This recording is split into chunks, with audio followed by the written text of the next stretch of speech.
नमस्कार शेतकरी मित्रांनो, बघा आता आपण ज्याची आतुरतेने वाट पाहत आहोत पी-एम किसान योजनेचा हप्ता. आता पी-एम किसान योजनेचा हप्त्याची तारीख काय झालेली आहे, जाहीर झालेली आहे.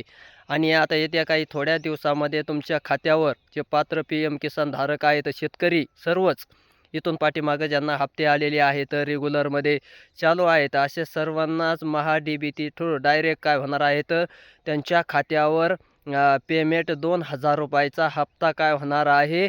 येत्या थोड्या दिवसामध्ये म्हणजे 19 नोव्हेंबर या दिवशी त्यांच्या खात्यावर 12 ते 1 वाजेच्या दरम्यानमध्ये काय होणार आहे, ₹2000चा जो हप्ता आहे पी-एम किसानचा, तो काय होणार आहे, जमा होणार आहे. कारण शेतकऱ्यांना जी आतुरता लागली होती आणि बरेच दिवस झालेला आहे हप्ता येऊनही आणखीन पुढील हप्त्याची तारीख ची चाहूल लागली होती असं म्हणावं लागेल. ते हप्ता आता 19 नोव्हेंबर 2025 या दिवशी काय होणार आहे, वितरित होणार आहे. धन्यवाद.